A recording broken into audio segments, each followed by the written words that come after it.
വാക്യം വായിച്ച് തന്നെ വെളിപ്പാട് പുസ്തകത്തിലേക്ക് പ്രവേശിക്കാം. 1 മുതൽ 3 വരെയുള്ള വാക്യം നമുക്കൊന്ന് വായിക്കാം. വായിച്ച ശേഷമായി ഞാൻ അല്പം കാര്യങ്ങൾ ഒന്ന് സ്വതന്ത്രങ്ങളുമായി അതിന്റെ ആമുഖം ഒന്ന് ചൂടുവാൻ ആവശ്യപ്പെടുകയാണ്. യേശുക്രിസ്തുവിന്റെ വെളിപ്പാട് വേഗത്തിൽ സംഭവിക്കാനുള്ളത് തന്റെ ദാസന്മാരെ കാണിക്കേണ്ടതിന് ദൈവം അത് അവന് കൊടുത്തു. അവനത് തന്റെ ദൂതൻ മുഖാന്തരം അയച്ച് തന്റെ ദാസനായ യോഹന്നാനെ പ്രദർശിപ്പിച്ചു. അവൻ ദൈവത്തിന്റെ വചനവും യേശുക്രിസ്തുവിന്റെ സാക്ഷ്യവുമായി താൻ കണ്ടതൊക്കെ സാക്ഷീകരിച്ചു. ഈ പ്രവചനത്തിന്റെ വാക്കുകളെ വായിച്ച് കേൾപ്പിക്കുന്നവനും കേൾക്കുന്നവരും അതിൽ എഴുതിയിരിക്കുന്നത് പ്രമാണിക്കുന്നവരും ഭാഗ്യവാന്മാർ. സമയം അടുത്തിരിക്കുന്നു. വളരെ പ്രതീക്ഷയുടെ പ്രാർത്ഥനയോടെ ദൈവമക്കളായിരിക്കണം. ദൈവം നമ്മെ സഹായിക്കട്ടെ. വിശുദ്ധ പുസ്തകത്തിനകത്ത് മൊത്തമായി 66 പുസ്തകങ്ങളുണ്ടെന്ന് നമുക്കറിയാം. ഞാൻ അടുത്ത സമയം ഓർമ്മിച്ചു, പഴയ നിയമത്തിൽ 39 പുസ്തകങ്ങളുണ്ട്. 39 പുസ്തകങ്ങളിൽ 17 പുസ്തകങ്ങൾ ചരിത്ര പുസ്തകങ്ങളാണ്, 17 പുസ്തകങ്ങൾ പ്രവചന പുസ്തകങ്ങളാണ്, 17 പുസ്തകങ്ങൾ കാവ്യ പുസ്തകങ്ങളാണ്. എന്നാൽ നേരെ കുറിച്ച് പുതിയ നിയമത്തിനകത്തേക്ക് വരുമ്പോൾ ആരംഭത്തിൽ കാണുന്ന 4 സുവിശേഷങ്ങളാണ്. അത് കഴിഞ്ഞാൽ കാണുന്ന 23 ലേഖനങ്ങളാണ്. അതിനിടയ്ക്ക് ഒരു ചരിത്ര പുസ്തകം, അപ്പോസ്തലരുടെ പുസ്തകം. അത് 4+1=5, 5+21=26. പിന്നെ ഒരു പുസ്തകം അവശേഷിക്കുന്നു. അത് വെളിപ്പാട് പുസ്തകമാണ്. അത് മൊത്തം പ്രവചനമാണ് എന്നത് നിങ്ങളെ ഞാൻ പ്രത്യേകം ഈ ആരംഭത്തിൽ തന്നെ ഞാൻ ഓർപ്പിച്ചു കൊണ്ടുപോകാൻ ആഗ്രഹിക്കുക. വളരെ ശ്രദ്ധിക്കണം. പുതിയ നിയമത്തിനകത്ത് 27 പുസ്തകങ്ങൾ, അതിനകത്ത് 4 സുവിശേഷങ്ങളായി നിൽക്കുന്നു, 1 ചരിത്ര പുസ്തകമായി നിൽക്കുന്നു, 21 ലേഖനങ്ങളായി നിൽക്കുന്നു. ശേഷിക്കുന്ന വെളിപ്പാട് പുസ്തകം എന്നത് പ്രവചന ഗ്രന്ഥമായി നിൽക്കുന്നു. നമുക്ക് പഴയ നിയമത്തിൽ 17 ഉള്ളപ്പോൾ പുതിയ നിയമത്തിനകത്ത് പ്രവചന ഗ്രന്ഥം എന്ന് പറയുക ഒന്നേ ഉള്ളൂ. പ്രവചനങ്ങൾ വിവിധ അവസരങ്ങളിൽ നമുക്ക് കാണാം. പക്ഷെ പ്രവചന ഗ്രന്ഥം എന്നറിയുന്നത് എവിടെയേ ഉള്ളൂ? ഒരെണ്ണമേ ഉള്ളൂ. അത് വെളിപ്പാട് പുസ്തകമാണ്. ഏത് പുസ്തകത്തിലെ ഏറ്റവും അവസാനത്തേതും 66ാമത്തേതുമായ ഒരു ഗ്രന്ഥമാണ് വെളിപ്പാട് പുസ്തകം എന്നത് നമ്മൾ പ്രത്യേകം ശ്രദ്ധിക്കണം. ഇതിൽ ഭൂതം, വർത്തമാനം, ഭാവി എന്ന് പറഞ്ഞാൽ ഇന്നലകളിലേതും ഇന്നത്തേതും നാളുകളിലേതും വിഷയങ്ങളാണ് അടങ്ങിയിരിക്കുന്നത്. ഇന്നലകളിൽ ഉള്ളത് ഇതിനകത്ത് അടങ്ങിയിരിക്കുന്നു, ഇന്നകളിലുള്ളത് ഇത് അടങ്ങിയിരിക്കുന്നു, ഇനി നാളുകളിലുള്ളത് ഇതിനകത്ത് അടങ്ങിയിരിക്കുന്നു എന്ന് നമ്മൾ പ്രത്യേകം മനസ്സിലാക്കണം. ഇതിന്റെ വെളിപ്പാട് പുസ്തകം 1-ാം അധ്യായം 8-ാം വാക്യം പഠിക്കുമ്പോൾ ആ വാക്യം ഒന്ന് വായിക്കണം. ഞാൻ ഇങ്ങനെ പോയാൽ ഒന്നും ചെന്നെത്തത്തില്ല. അതുകൊണ്ട് ഞാൻ പറഞ്ഞത് ഇവിടെ നിർത്തിപ്പോകാമെന്ന് വിചാരിക്കുന്നത്. ഇനി എങ്ങനെയായാലും ദൈവം കൂടിയാകട്ടെ. 1-ാം അധ്യായം 8-ാം വാക്യം, ഞാൻ അൽഫയും ഒമേഗയും ആകുന്നു എന്ന് ഇരിക്കുന്നവനും ഇരുന്നവനും വരുന്നവനുമായ എന്നോട് പറയുന്നതൊക്കെ ഇരിക്കുന്നവനും ഇരുന്നവനും വരുന്നവനുമായവൻ. ഹല്ലേലൂയ. യേശുക്രിസ്തുവിനെ ചൂടുന്നൊരു ഭാഗമാണ്. അതൊക്കെ നമ്മൾ പിന്നീട് വിശദീകരിച്ചു പഠിക്കും. ഈ ഇരിക്കുന്നവനും ഇരുന്നവനും വരുന്നവനുമായ അവനായ കർത്താവ് യോഹന്നാനെ സ്വർഗീയ ദർശനത്താൽ നിറച്ച് അത് കാണിക്കുവാൻ ഇടയായി. ഹല്ലേലൂയ. ഇനി പറഞ്ഞ കാണിക്കുകയും ഗ്രഹിപ്പിക്കുകയും ചെയ്യുവാൻ സ്വതന്ത്രയായി. ഹല്ലേലൂയ. അങ്ങനെ കാണിക്കുകയും ഗ്രഹിപ്പിക്കുകയും ചെയ്ത ശേഷം ദൈവകൽപ്പന പ്രകാരം എഴുതിയ ഒരു പുസ്തകമാണ് വെളിപ്പാട് പുസ്തകം. ഹല്ലേലൂയ. നോക്കൂ, സ്വതന്ത്രി ഇരിക്കുന്നവനും ഇരുന്നവനും വരുന്നവനുമായ പറഞ്ഞാൽ ഇപ്പോൾ അവൻ സ്വതന്ത്രിയ സ്പോട്ടിലുണ്ട്. ഇന്നലകളിലും അവൻ ഉണ്ടായിരുന്നു, ഇനി നാളുകളിലും അവൻ ആരായി ഉണ്ടായിരിക്കും. ഹല്ലേലൂയ. അതാണ് അതിന്റെ അർത്ഥം. അങ്ങനെയുള്ളവനായി കർത്താവ് തന്റെ അരുമശിഷ്യനായ യോഹന്നാനെ സ്നേഹിച്ച ശിഷ്യരെ സ്വകല്യ പ്രത്യേകം അവനെ പ്രത്യേകമായ ഒരു തലത്തിൽ വെച്ച് കാണുകയും സ്വകല്യ സകല കാര്യങ്ങളെയും അവന് ഗ്രഹിപ്പിച്ചു കൊടുക്കുകയും കാണിച്ചു കൊടുക്കുകയൊക്കെ ചെയ്തു. ഹല്ലേലൂയ. അതാണ് ഈ പുസ്തകത്തിനകത്ത് എഴുതിയിരിക്കുന്നതെന്ന് മറക്കരുത്. ഇതൊക്കെ വേണമെങ്കിൽ നോക്കി വെച്ചോളാം. ഹല്ലേലൂയ. കർത്താവിന് മഹത്വം ഉണ്ടാകട്ടെ. Praise the Lord. ഇനിയും പറഞ്ഞാൽ വെളിപ്പാട് പുസ്തകം ഒന്നുകൂടെ വായിച്ചാണ്. യേശുക്രിസ്തുവിന്റെ വെളിപ്പാട് വേഗത്തിൽ സംഭവിക്കാനുള്ളത്. നോക്കൂ, അവിടെ യേശു ക്രിസ്തുവിന്റെ വെളിപ്പാട് നമുക്ക് അതിന്റെ വെളിപ്പാട് പുസ്തകം മുകളിൽ പഠിച്ചു കഴിഞ്ഞാൽ എഴുതിയിരിക്കുന്നത് യോഹന്നാനുണ്ടായ വെളിപ്പാടെന്നാണ്. അത് എങ്ങനെ സംഭവിച്ചുകൊണ്ട് വ്യക്തത പറയുവാൻ ബുദ്ധിമുട്ടാണ്. ഒരു പണ്ഡിതനും അതിന് വ്യക്തത പറയാൻ അവൻ ബുദ്ധിമുട്ടാണ്. എന്നാൽ അങ്ങനെയല്ല, അവിടെ ഒന്നിൽ വായിച്ചതുകൊണ്ട് യേശു ക്രിസ്തുവിന്റെ വെളിപ്പാടായി യോഹന്നാൻ ഇതിനെ വിവരിക്കുകയാണ് ചെയ്യുന്നത്. ആമേൻ, ഹല്ലേലൂയ. 19 വാക്യപ്രകാരം യേശു ക്രിസ്തു പറഞ്ഞു കൊടുത്ത 19 വാക്യം കൂടെ വായിച്ചട്ടെ, നിങ്ങളെ അവൻ അറിവിലേക്ക് വേണ്ടി അതുകൊണ്ട് വായിക്കാം. വെളിപ്പാട് പുസ്തകം 19-20 വാക്യങ്ങൾ വായിച്ചു. നീ കണ്ടതും ഇപ്പോഴുള്ളതും ഈ കണ്ടതും ഇപ്പോഴുള്ളതും ഇനി സംഭവിപ്പാൻ ഇരിക്കുന്നതും എന്റെ വലങ്കയിൽ കണ്ട 7 നക്ഷത്രത്തിന്റെ മർമ്മവും 7 പൊന്നിലവിളക്കിന്റെ വിവരവും എഴുതുക. അവിടെ നമുക്ക് ഞാൻ പറഞ്ഞത് യേശു ക്രിസ്തുവിന്റെ വെളിപ്പാടായി യോഹന്നാൻ ഇതിനെ വിവരിക്കുകയാണ്. വെളിപ്പാട് പുസ്തകത്തിന്റെ 19-20 പ്രകാരം യേശു ക്രിസ്തു പറഞ്ഞു കൊടുത്ത കാര്യങ്ങളെ യോഹന്നാൻ എഴുതി പിടിപ്പിച്ചിരിക്കുക. സ്തോത്രം പറയാൻ പറ്റും. ഹല്ലേലൂയ. എന്ന് പറഞ്ഞാൽ യോഹന്നാൻ ഗ്രന്ഥകാരനല്ല, മറിച്ച് അവൻ ആരാണ്? ഒരു എഴുത്തുകാരൻ മാത്രമാണ്. സ്തോത്രം പറഞ്ഞാണ്.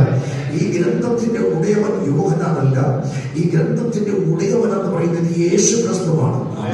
അല്പം ആമുഖം പറയാതെ പോയാൽ ഒന്നും മനസ്സിലാകത്തില്ല. അതുകൊണ്ടാണ് ഞാൻ അല്പം ആമുഖം തരുന്നത്. ഞാൻ എഴുതിയിരിക്കുന്ന ആമുഖങ്ങളത്രയും ഞാൻ ശരിയായ വിധത്തിൽ പഠിപ്പിച്ചു പോയാൽ എനിക്ക് തോന്നുന്ന ഒരു വർഷമെങ്കിലും എടുക്കും അത് പൂർത്തീകരിക്കാൻ. ഇങ്ങനെ ആഴ്ചയിൽ ഒരു ദിവസം എടുത്തു പോയാൽ ഹല്ലേലൂയ, അത് പറ്റത്തില്ല. അതുകൊണ്ട് ഷോർട്ടായി പറയാം, വളരെ ഇമ്പോർട്ടൻ്റ് മാത്രം ഞാൻ തരിക.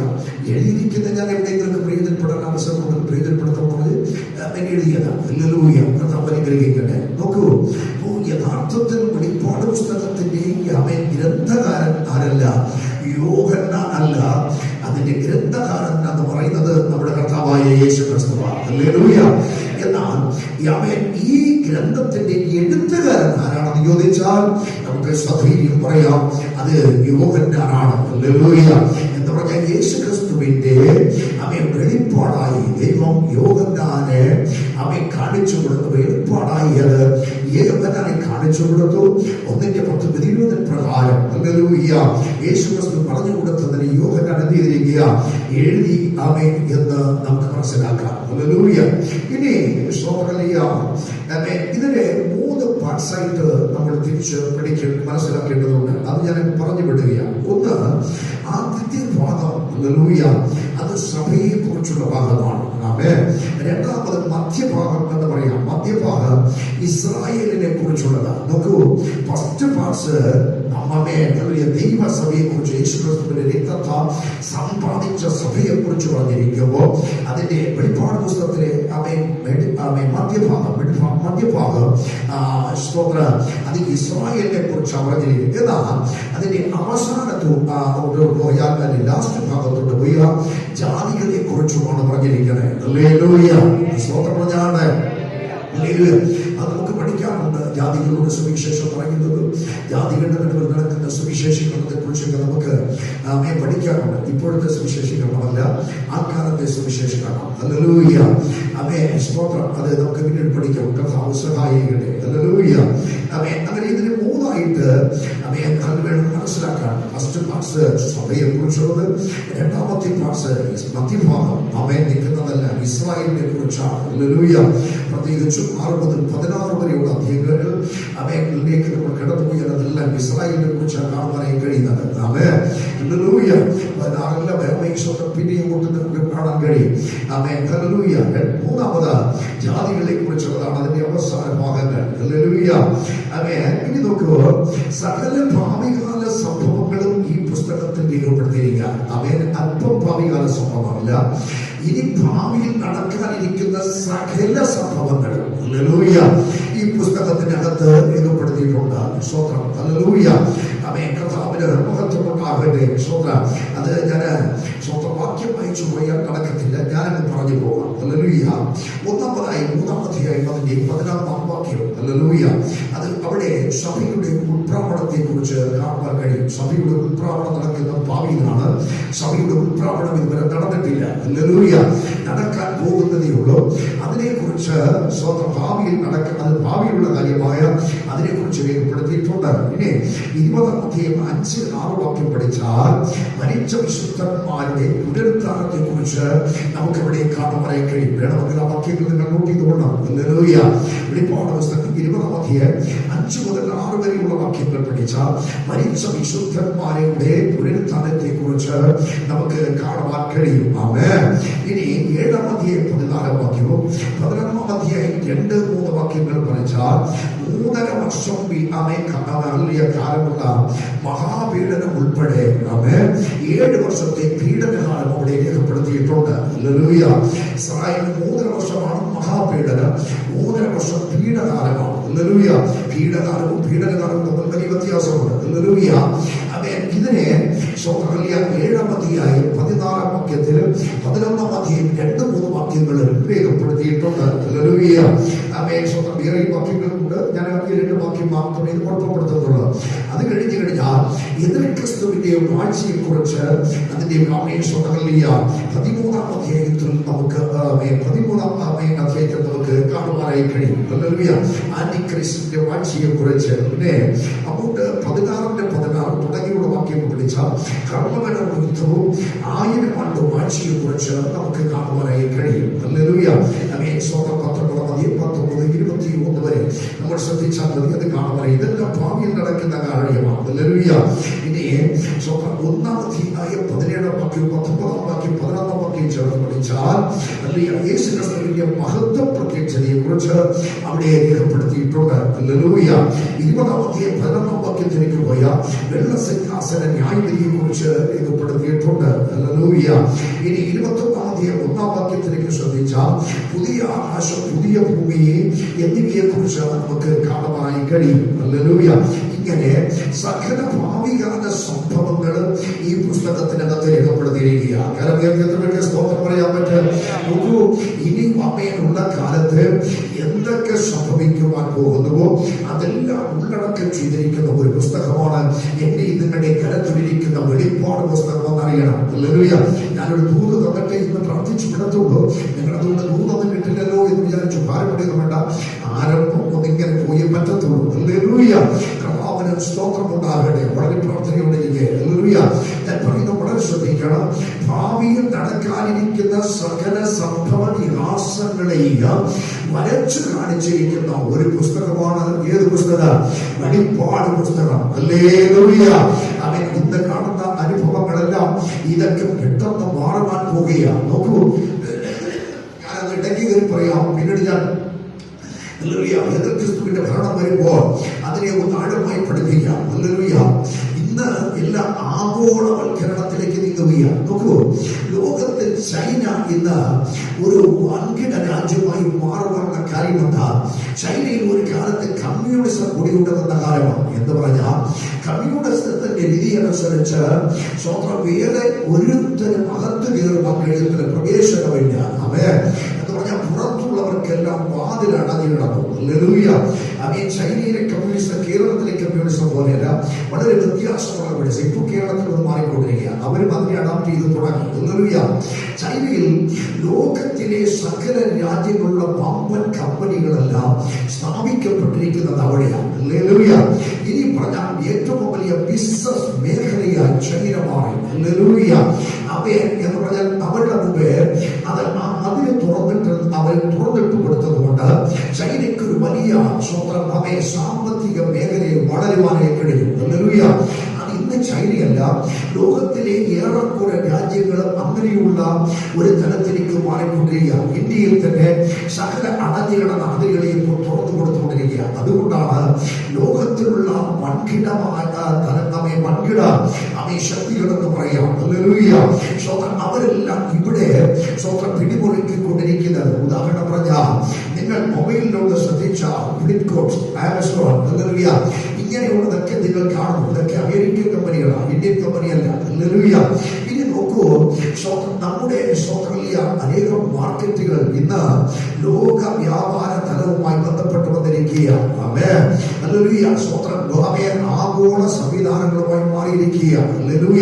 ഇന്നത്തെ ടെക്നോ പാർക്ക്, ഗ്ലോബൽ സിറ്റി, ഇതെല്ലാം അതിന് തെളിവുകളാണ് എന്ന് പറഞ്ഞാൽ ഇന്നത്തെ സാഹചര്യമെല്ലാം മാറുകയാണ്. നമുക്ക് വർഷങ്ങൾക്ക് മുമ്പ് നമ്മുടെയൊക്കെ നാട്ടിൽ ചെറിയ ചെറിയ ചന്തകൾ ഉണ്ടായിരുന്നു. നമ്മുടെ ഈ ഗ്രാമങ്ങളിലൊക്കെ ഇപ്പോഴും കുറേയൊക്കെ ഉണ്ട്. പക്ഷെ പട്ടണങ്ങളിൽ നിന്ന് ചന്തകളെല്ലാം മാറുകയാണ്. ഒരു കാലത്ത് എന്റെയൊക്കെ ചെറുപ്പകാലത്ത് എന്തെങ്കിലുമൊക്കെ കഷ്ടപ്പെട്ട് അധ്വാനിച്ചു കൊണ്ടുവന്ന് വീട്ടിൽ പാകം ചെയ്ത് കഴിക്കുന്ന ഒരു കാലമായിരുന്നു, അല്ലെ? അങ്ങനെ കഴിച്ചു. പക്ഷെ ഇന്നെല്ലാം സ്വിഗ്ഗി തുടങ്ങിയതുപോലുള്ള ആധുനിക സംവിധാനങ്ങൾ വന്നപ്പോൾ നമ്മളെല്ലാം ഒന്ന് വിളിച്ചു പറയും, വരും, എടുത്തെന്ന് കഴിക്കും. ഹല്ലേലൂയ. ആ ഒരു നിലവാരത്തിലോട്ട് കാലങ്ങളൊന്ന് മാറിക്കൊണ്ടിരിക്കുകയാണ്. സ്തോത്രം. ഇത് മനസ്സിലാക്കണം. ഞാൻ പറഞ്ഞു വരുന്നത് ഇന്നത്തെ പോലെയല്ല ഇനി നാളെ നടക്കാൻ പോകുന്നത്. ഹല്ലേലൂയ. വേഗത്തിൽ ഇതെല്ലാം ചേഞ്ച് ആകാൻ പോവുകയാണ്.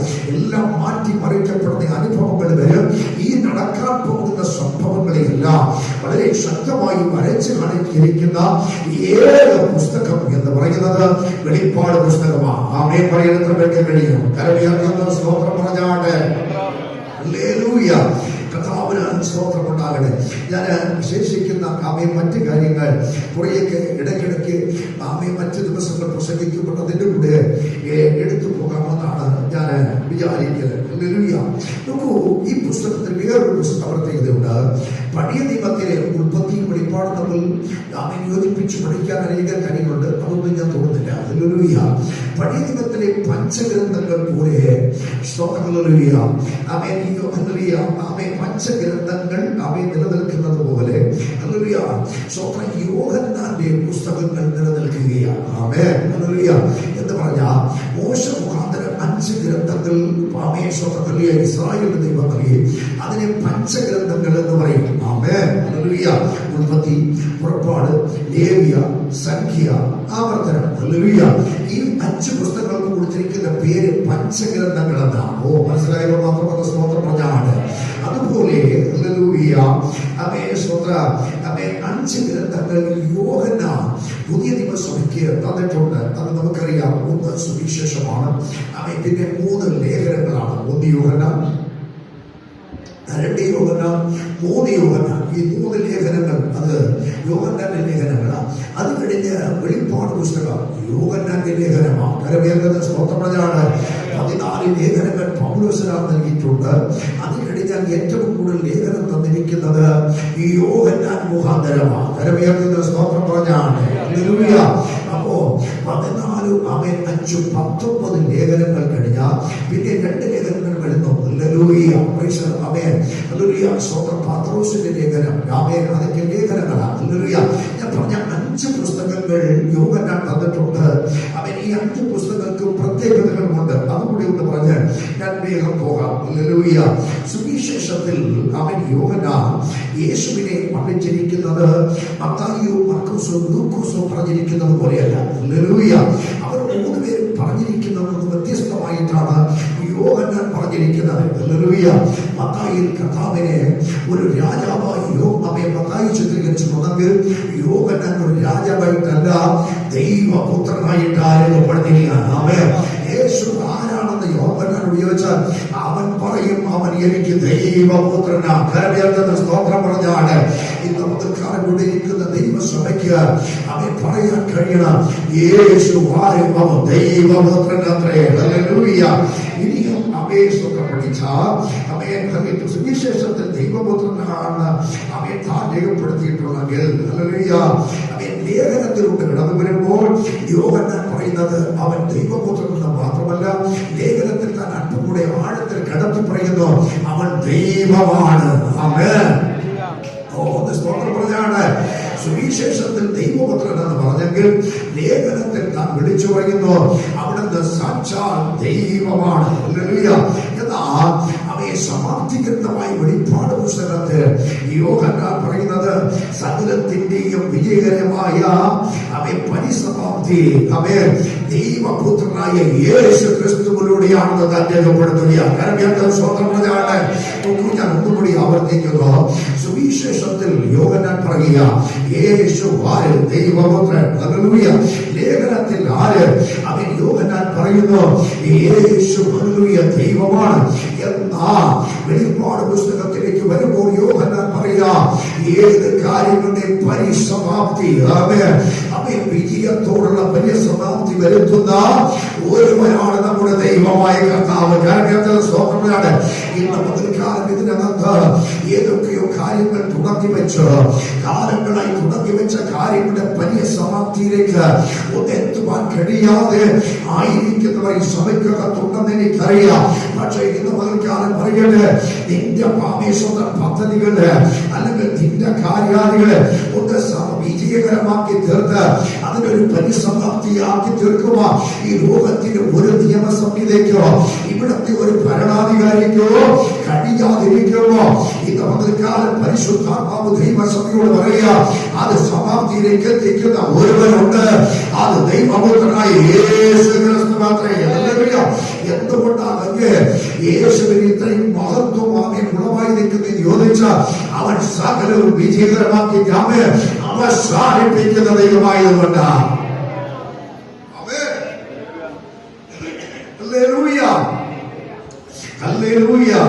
കരമുയർത്തി നന്നായിട്ടൊന്ന് സ്തോത്രം പറഞ്ഞാണ്.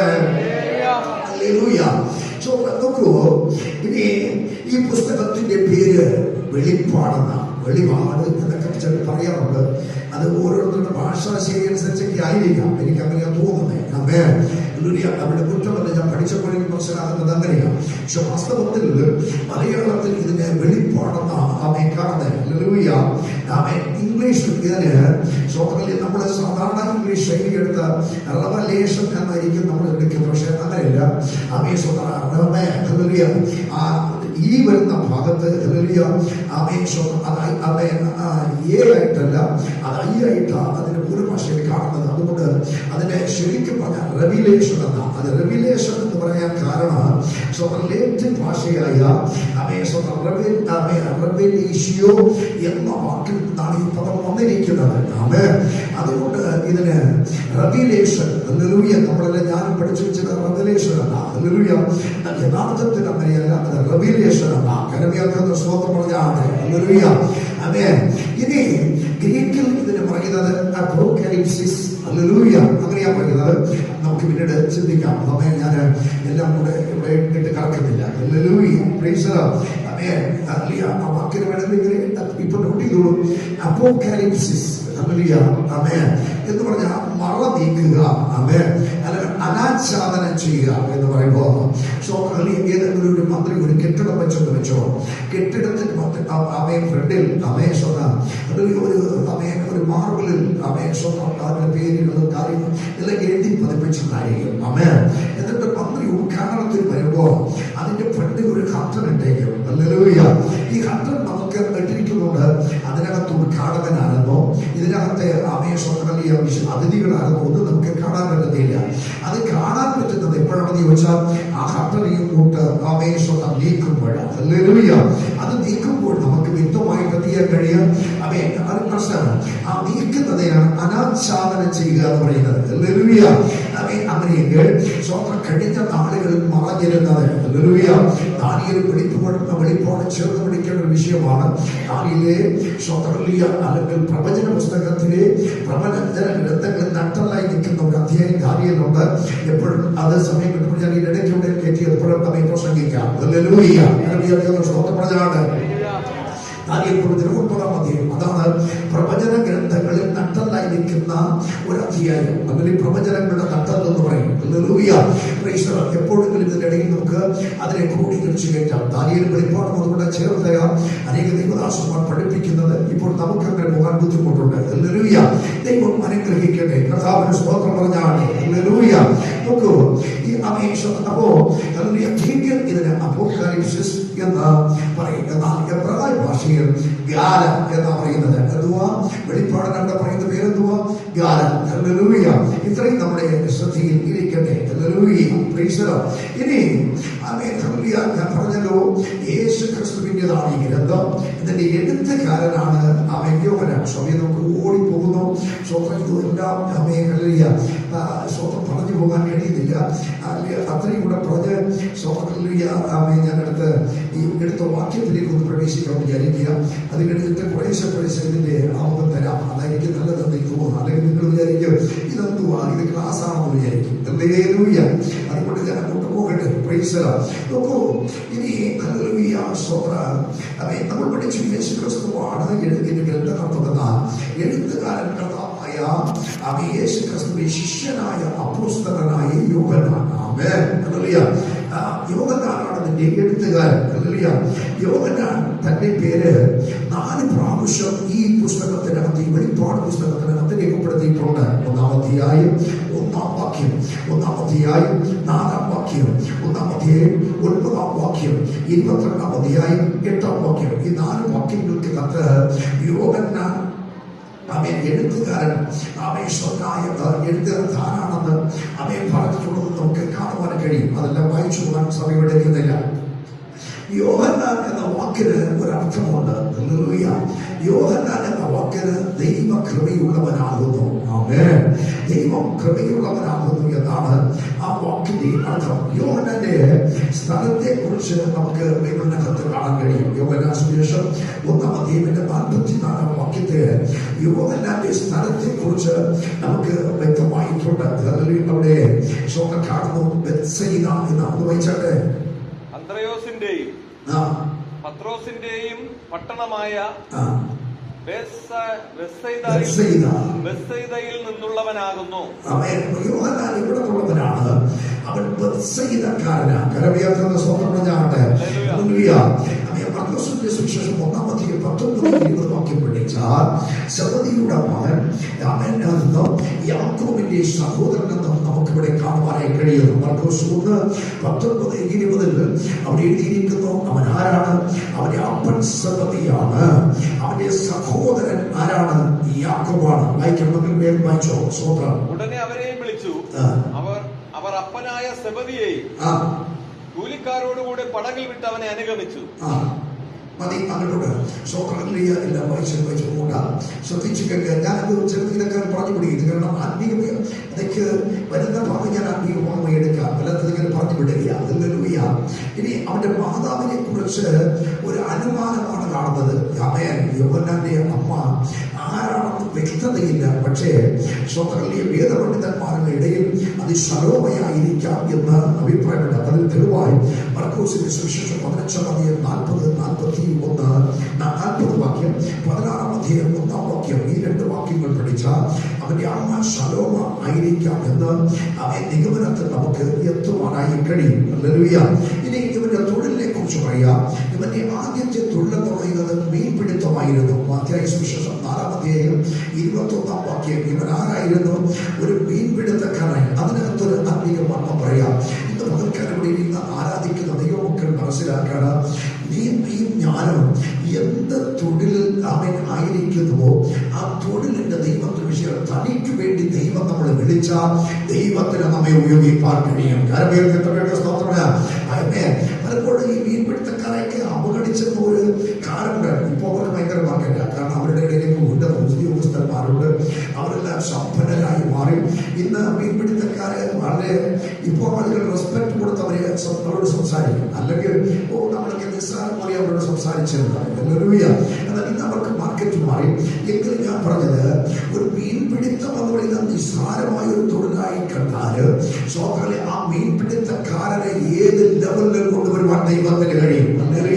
ഞാൻ വേറെ പുസ്തകം പഠിച്ചപ്പോൾ ചിലപ്പോൾ ഭാവി കാര്യങ്ങളെ കുറിച്ച് ഇരിക്കുന്ന 3-4 പുസ്തകമുണ്ട്. ഞാൻ അത് നോട്ട് ചെയ്തിട്ടുണ്ട്. എന്നാ ആ പുസ്തകങ്ങൾ എഴുതിയിരിക്കുന്നതിനേക്കാൾ മികച്ച ഒരു നിലവാരത്തിൽ ഭാവി കാര്യങ്ങളെ എഴുതി പിടിപ്പിക്കുക ദൈവം ഉപയോഗിച്ചത് ഈ മീൻപിടുത്തക്കാരനായ മനുഷ്യനെയാണ്. അതുകൊണ്ട് നോക്ക്, അല്ലെങ്കിൽ പഴയ നിയമ പ്രവാചകന്മാരെ പോലെയല്ല യേശു ക്രിസ്തുവിന്റെ യേശു ക്രിസ്തു ഈ മനുഷ്യർ ഡയറക്റ്റ് കാണിച്ചു കൊടുക്കുന്നു, സംഭവങ്ങളെ ഗ്രഹിപ്പിച്ചു കൊടുക്കുന്നു. അത് എഴുതുവാൻ തക്കവണ്ണം ഉപയോഗിച്ചത് ഒരു മീൻപിടുത്തക്കാരനെ ആണെങ്കിൽ ഇന്ന് മുതൽക്കാലം ഇവിടെ ഇരിക്കുന്ന നീ എന്ത് തൊഴിൽ ചെയ്യുന്നു എന്നുള്ളതല്ല, നിന്റെ തൊഴിൽ എന്തുമാകട്ടെ ദൈവത്തിന്റെ കരങ്ങൾ നിന്നെ ഒന്ന് ഏൽപ്പിച്ചു കൊടുക്കാൻ തയ്യാറായ ഉപയോഗിപ്പാൻ ദൈവം വിശ്വസ്തനാണ്. നിന്നെ ഒന്ന് ഇട്ടുകൊടുത്താൽ മാത്രം മതി. എനിക്കറിയാം, കുവൈറ്റിൽ ഒരു സഭയിൽ ഞാൻ പല പ്രാവശ്യം ശുശ്രൂഷിച്ചിട്ടുണ്ട്. എന്റെ ഓർമ്മ ശരിയാണെങ്കിൽ ഒരു 10-ലധികം പ്രസംഗം ആ ചർച്ചയിൽ നടത്തി കാണും. ഒരു ദിവസം ഒരു സഹോദരി എന്നെ ആദ്യ ദിവസം തന്നെ പരിചയപ്പെട്ട സഹോദര ഒരു ദിവസം തന്നെ അനുഭവം എന്നോട് പറയുകയാണ്, പാസ്റ്റർ ഞങ്ങളുടെ കുടുംബവും പാസ്റ്റർ പ്രസംഗിച്ച സഭയിലെ വിശ്വാസികളാണ്, പക്ഷേ ദൈവം ഞങ്ങൾക്ക് തന്നിച്ച ഗിഫ്റ്റുകളുണ്ട്. അത് ഞങ്ങൾ ആ സഭയിൽ വിശ്വാസിയിരിക്കുമ്പോൾ തന്നെ ഞങ്ങളത് ചെയ്തുകൊണ്ടേയിരിക്കുക. സ്തോത്രം പറയാൻ പറ്റും. ഞാൻ പറഞ്ഞു വരുന്നത്, ഇന്ന് പകൽക്കാലം നീ ഏതായിരുന്നാലും നിന്നെ ഏൽപ്പിച്ചു കൊടുക്കാൻ കഴിവുണ്ടെങ്കിൽ നിന്നെ ഉപയോഗിക്കാൻ വിശ്വസ്തരാണ്. ഞാൻ വിശ്വസിക്കുന്നു ഇതിനകത്തിരിക്കുന്ന നിങ്ങളുടെ വരും കാലങ്ങളിൽ ദൈവം ഉപയോഗിക്കും. വരും കാലത്ത് ദൈവം ശക്തമായി എടുത്ത് പ്രയോജനപ്പെടുത്ത അതിൽ നിന്ന് നീ സമർപ്പിക്കാൻ തയ്യാറായ മാത്രം മതി. നിന്നെ വിളിക്കുമ്പോൾ ആ വിളി കേട്ടുന്ന ഒന്ന് ഏൽപ്പിച്ചു കൊടുക്കണം. എങ്കിൽ നിന്നെ ഉപയോഗിക്കാൻ ദൈവം വിശ്വസ്തൻ തന്നെയാണ്. നന്നായിട്ടൊന്ന് സ്തോത്രം പറഞ്ഞാട്ടെ. Hallelujah, hallelujah. ഇനി വേദപുസ്തകം പഠിച്ചു കഴിഞ്ഞാൽ അനേക തെളിവുകൾ കാണുന്നു. യോഹന്നാൻ 13:23-26 ഈ വാക്യങ്ങൾ പഠിക്കുമ്പോൾ നമുക്ക് കാണുവാൻ കഴിഞ്ഞത് യോഹന്നാൻ 2 വിശേഷ പ്രത്യേകതകൾ കാണുവാൻ കഴിഞ്ഞത്. ഒന്ന്, അവൻ കർത്താവിന്റെ മാറോട് ചാരിയിരുന്നു. 2, അവൻ കർത്താവ് സ്നേഹിച്ച ഒരു ശിഷ്യനാണ്. കരകേൾക്കുന്ന സ്തോത്രം പറഞ്ഞാണ്ട് കർത്താവിന്റെ മാറോട് ചാരിയിരിക്കുവാനും കർത്താവിന്റെ സ്നേഹം വേണ്ടവൻ അനുഭവിപ്പാൻ കഴിഞ്ഞ ഒരു മനുഷ്യരത്രേ യോഹന്നാൻ. ഹല്ലേലൂയ. എല്ലാവർക്കും അത് കിട്ടുമെന്ന ഭാഗ്യമല്ല. അങ്ങനെ കിട്ടുന്നെങ്കിൽ അവർ ഏറ്റവും വലിയ ധന്യരെന്ന് ഞാൻ പറയും. ആമേൻ. സ്തോത്രം, സ്തോത്രം. ഹല്ലേലൂയ. കർത്താവിന് സ്തോത്രം. ഇനി ഹല്ലേലൂയ, ഈ പുസ്തകം ആർക്കെഴുതി ഹല്ലേലൂയ എന്നത് കൂടെ നമ്മൾ ചിന്തിക്കേണ്ടതായ കാര്യമാണ്. ഹല്ലേലൂയ. വേദപുസ്തകത്തെ പഠിക്കുമ്പോൾ ആസിയയിലെ അല്ലെങ്കിൽ ഏഷ്യമേനല്ലേ ഇന്നത്തെ തുർക്കിയിലുള്ള 7 സഭകൾക്ക് അവൻ എഴുതിയതാ. അപ്പോൾ തന്നെ ലോകത്തിലെ സാർവത്രിക സഭകൾക്ക് കൂടിയുള്ളതാണ്. ആസിയയിലെ 7 സഭകൾക്ക് പ്രത്യേകമായി എഴുതപ്പെട്ടതാണ് വെളിപ്പാട് പുസ്തകം. എങ്കിലും ലോകമെമ്പാടുമുള്ള സാർവത്രിക സഭകൾക്കുമുള്ള ഒരു ആവേശത്തകലിയ പുസ്തകമാണ് വെളിപ്പാട്. ഒരു പ്രവചന ഗ്രന്ഥമാണ് വെളിപ്പാട് പുസ്തകം എന്ന് നാം മറന്നുപോകരുത്. അത് 7 സഭകൾ പഠിക്കുമ്പോൾ നമുക്ക് മനസ്സിലായ കാലഘട്ടം ഞാനത് പറയാം, പഠിപ്പിക്കാം. അപ്പോൾ നിങ്ങൾക്ക് മനസ്സിലാവും ഓരോ കാലഘട്ടത്തിൽ ഉള്ള സഭകൾക്ക് ഉള്ളതാണെന്ന് അപ്പോൾ നമുക്ക് മനസ്സിലാവും. അതുകൊണ്ടാണ് ഞാൻ പറഞ്ഞ സാർവത്രിക ഇന്നുള്ള ലോകത്തിലെ സാർവത്രിക സഭകൾക്കും വേണ്ടി കൂടെയുള്ള ഒരു പ്രവചന ഗ്രന്ഥമാണ് വെളിപ്പാട് പുസ്തകം എന്ന് അവൻ പൂർത്തീകരിക്കണം. AD 95 പത്മോസിൽ വെച്ച് ലഭിച്ച ദർശനത്തിന് ശേഷം 96 എഫെസോസിൽ വെച്ചാണ് അവൻ യോഹന്നാൻ തിരികെ വന്ന ശേഷം ഈ പുസ്തകം എഴുതുവാനിടയായി തീരുന്നത്. സ്തോത്രപ്രദമാണ്. ഈ എഴുതിയ പശ്ചാത്തലം ഒന്ന് ചുരുക്കി പറയാം. അത് ഭയങ്കരമായി വിവരിക്കേണ്ട വിഷയമാണ്. ചുരുക്കി പറയുമ്പോൾ മനസ്സിലാവും. ഡൊമീഷ്യൻ AD 54 മുതൽ 68 വരെ ഭരിച്ചിരുന്ന ഒരു ഭരണാധികാരിയാണ് നീറോ എന്ന് പറഞ്ഞ ചക്രവർത്തി. ഈ നീറോയുടെ കാലം മുതൽ ഡൊമീഷ്യന്റെ കാലം വരെ നീറോയുടെ കാലത്താണ് യോഹന്നാൻ പുറത്തേക്ക് വരാൻ കഴിഞ്ഞത്. പത്മോസിൽ നിന്ന് പുറത്തു വരാൻ കഴിഞ്ഞ നേരോ എന്ന ചക്രവർത്തിയുടെ കഥ. ഇനി നീറോ മുതൽ ഡൊമീഷ്യന്റെ കാലഘട്ടം വരെ പഠിച്ചാൽ, അതിന്റെ കാലഘട്ടം കൊടുക്കുന്നില്ല, കാലഘട്ടം വരെ പഠിച്ചാൽ ക്രിസ്ത്യാനികളുടെ ഏറ്റവും വലിയ പീഡയുടെ കാലഘട്ടം. അതിൽ ഏറ്റവും അധികം പീഡിപ്പിച്ചത് നീറോയാണ്. ഞാൻ ഈ പീഡകളുടെ രംഗമൊക്കെ പലപ്പോഴും പറഞ്ഞിട്ടുണ്ട്. സ്തോത്ര. ചക്രവർത്തിമാർക്ക് പ്രകാശം കൊടുക്കുന്ന തിരിവിളക്കായി നിന്നത് ജീവനുള്ള ക്രിസ്ത്യാനികളായിരുന്നു. ശീലകൾ സാരി പോലെയുള്ള മെഴുകിയ ശീലകൾ ഉണ്ടാക്കിയിട്ട് ജീവനോടെ പിടിച്ച് കയ്യിൽ കാലം കെട്ടിയിട്ട് അതിൽ കിടത്തിയിട്ടവരെ ഇങ്ങനെ ഉരുട്ടും. ഇങ്ങനെ ഉരുട്ടി കഴിയുമ്പോൾ നമ്മൾ സാധാരണ മെഴുകുതി പോലെയാണ്. ഈ മുടിയെ മുകളിലോട്ട് വെച്ച് ആ മെഴുകിനെ ഇങ്ങനെ അമ്മയെ അമർത്തിപ്പിടിച്ച് ഈ ജീവനോടെ ഇങ്ങനെ മണ്ണിൽ കുടിച്ച് നടത്തും. കാരണം ഓടാതിരിക്കുവാൻ മണ്ണിൽ കുടിച്ച് നടത്തും. രാജാവ്, ചക്രവർത്തിയും ഭാര്യമാരും വെപ്പാട്ടികളും ജനമെല്ലാം അവിടേക്ക് കൂടി നിൽക്കുമ്പോൾ അവിടെ പല കളികളും വെള്ളമൊക്കെ നടക്കുമ്പോൾ അവർക്ക് പ്രകാശമായി കത്തുന്നത് ജീവനോടെ ഈ ക്രിസ്ത്യാനികളാണ്. കരമേയത്ര സ്തോത്രം പറയാൻ പറ്റും. അങ്ങനെ പീഡയുടെ നടുവിൽ വളർന്നതാണ് ദൈവസഭയെന്ന് മറക്കരുത്. നീ കേട്ടോ, എല്ലാ കാലത്തും ദൈവസഭയ്ക്ക് പീഡയുണ്ട്. പീഡയില്ലാത്ത ഒരു കാലം സഭയ്ക്ക് ഉണ്ടാകത്തില്ല എന്ന് തിരിച്ചറിഞ്ഞുകൊള്ളണം. എന്നാൽ സഭയ്ക്ക് മഹാപീഡയില്ല. സ്തോത്രം പറയാൻ കഴിയും. എല്ലാ കാലത്തും പീഡകളുണ്ട്. ഇനി കേട്ടോ, ശ്രോതകളെ ജീവനോടെ ചിലരെയെല്ലാം അവൻ നിർത്തിക്കൊണ്ട് നാവിനെ അതിനുള്ള പേര് ഈ ക്ലിപ്പ് പോലുള്ള സാധനം കൊണ്ട് വലിച്ച് പിഴുതെടുക്കും. സ്ത്രീകളെ നഗരരാക്കിയിട്ട് രണ്ട് വൃക്ഷങ്ങളിൽ തമ്മിലൊക്കെ കെട്ടിയിട്ട് റോമൻ ഭരണാധികാരികളെ ഇവരൊക്കെ ഇങ്ങനെ തലയിലെ കെട്ടിയിട്ട് ആ കയറിനെ കെട്ടിനെ അഴിച്ച കുടുംബം രണ്ടായിട്ട് പിളർന്നു പോകും. ഇങ്ങനെ നിരവധിയായ പീഡകൾ, ശൃംഗങ്ങൾക്ക് വലിച്ചെറിയുക, യുദ്ധമൃഗങ്ങൾക്ക് ഇട്ടുകൊടുക്കുക, ഇങ്ങനെ നിരവധിയായ പീഡകളിലൂടെ ദൈവസഭ കടന്നുപോയി വന്നിട്ടുണ്ട്. അങ്ങനെ ഒരു പീഡയുടെ കാലത്തിലാണ് യോഹന്നാൻ പത്മോസിലായത്. കരമേൽക്കുന്ന സ്തോത്രം പറഞ്ഞാണ്. ആ യോഹന്നാൻ പത്മോസിലാകുന്നു. പീഡനിമിത്തമാണ് കുറിച്ച് ചരിത്രം പറയുന്നത്. തന്നെ ഒത്തിരി പീഡിപ്പിച്ചു. എണ്ണ ചെടിക്ക് കത്തെടുത്തിട്ടു. മാർപ്പുകളുടെ വലിയ ചെടിക്കകത്ത് എണ്ണ നിറച്ച് എണ്ണയെ തിളപ്പിച്ചിട്ട് അതിനകത്തേക്ക് എടുത്തിട്ടു. പക്ഷെ എണ്ണയെന്ന് തണുത്തുപോയി. അതുകൊണ്ട് പുള്ളിയെ നാടുകടത്തി, രാഷ്ട്രീയ കുറ്റവാളികളെ നാടുകടത്തുന്ന പത്മോസ് എന്ന ദ്വീപിലേക്ക്, ഈജിയൻ കടലിലേക്ക് 50-ൽ പരം ദ്വീപുകളുണ്ട്. അതിലൊരു ദ്വീപാണ് പത്മോസ് എന്ന് പറയുന്നത്. ആ ദ്വീപിലേക്ക് തന്നെ നാടുകടത്തി. അന്ന് നാടുകടത്തപ്പെട്ടപ്പോഴാണ് അവിടെ വെച്ചാണ് ഈ യേശുക്രിസ്തുവിന്റെ വെളിപ്പാട് യോഹന്നാനെ പ്രദർശിപ്പിച്ചു കൊടുക്കാനിടയായി. ഞാൻ പറഞ്ഞത് പീഡയുടെ നടുവിൽ, ഉപദ്രവത്തിന്റെ നടുവിലാണ് ഈ പുസ്തകം എഴുതുവാൻ എഴുതാനുള്ള പശ്ചാത്തലമുള്ളതായത്. അപ്പോ പുസ്തക പശ്ചാത്തലം പീഡയുടെ നടുവിലാണ്. എരിതിയുടെ നടുവിലാണ് ഇതിന്റെ ഒരു പശ്ചാത്തലം ഉണ്ടാകുന്നത്. സന്തോഷമുള്ളവരെല്ലാം ചേർന്ന് കർത്താവിനെ സ്തുതിച്ചാട്. ദൈവത്തിന് മഹത്വമുണ്ടാകട്ടെ. ഇനി വെളിപ്പാട് പുസ്തകത്തിൽ 3 ലക്ഷ്യങ്ങൾ പറഞ്ഞ് ഞാൻ ആ വാക്യത്തിലേക്ക് കിടക്കുക. വെളിപ്പാട് പുസ്തകത്തിന് പ്രധാനമായി 3 ലക്ഷ്യമുണ്ട്. എന്താണ് ആ ലക്ഷ്യം? ക്രിസ്തുവിന്റെ വ്യക്തിത്വം പൂർണ്ണമായി വെളിപ്പെടുത്തി വിശ്വാസിക്ക് മുന്നറിയിപ്പ്, പ്രത്യാശയും ധൈര്യം നൽകുക എന്നതാണ് വെളിപ്പാട് പുസ്തകത്തിന്റെ 1ാമത്തെ ലക്ഷ്യം എന്ന് പറയുന്നത്. ക്രിസ്തുവിന്റെ വ്യക്തിത്വം പൂർണ്ണമായി വെളിപ്പെടുത്തി വിശ്വാസിക്ക് മുന്നറിയിപ്പ്, പ്രത്യാശയും ധൈര്യം പകരുക എന്ന് പറഞ്ഞാൽ നമ്മുടെ അടിമനാഥനെ കർത്താവ് കടന്നുപോയ വിധങ്ങളെല്ലാം നിങ്ങൾക്കറിയാമല്ലോ.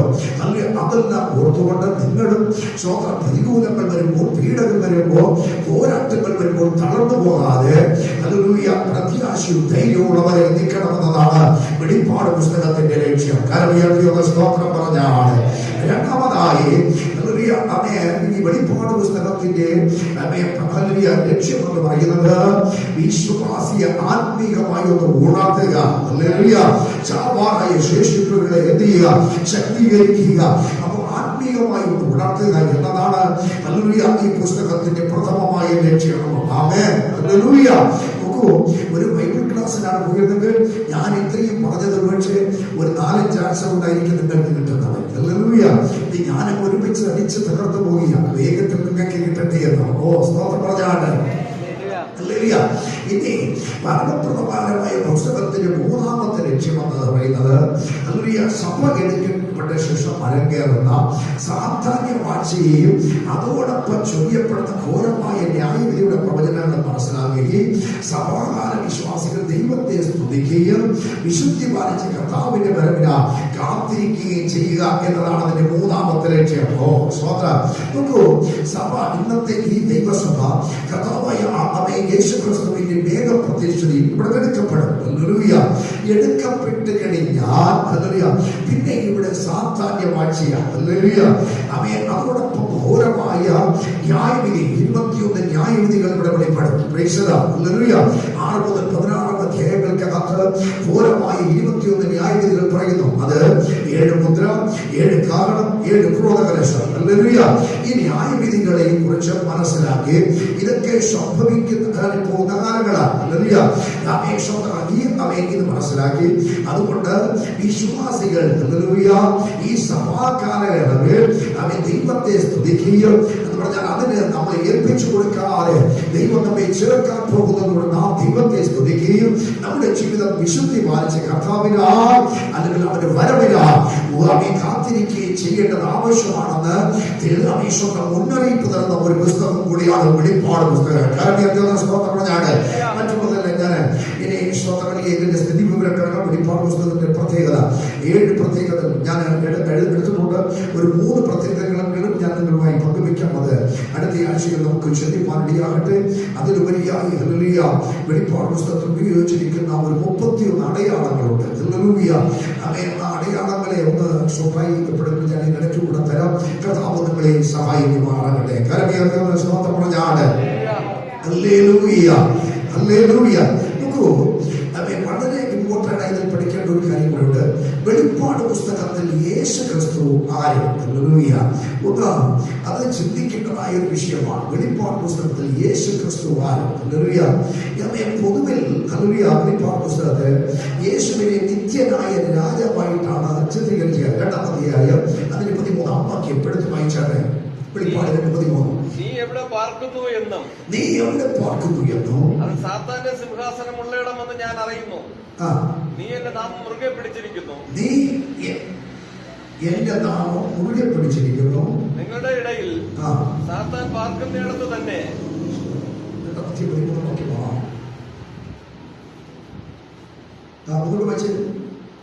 നീ എവിടെ പാർക്കുന്നു എന്നും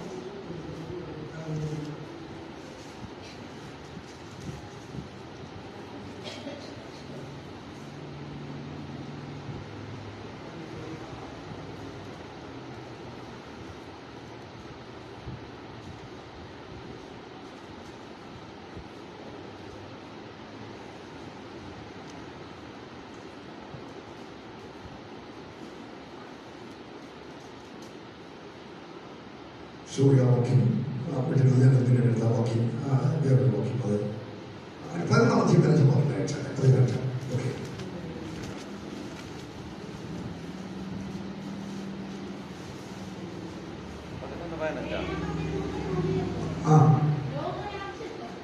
ലോകരാജ്യത്വം നമ്മുടെ കർത്താവിനും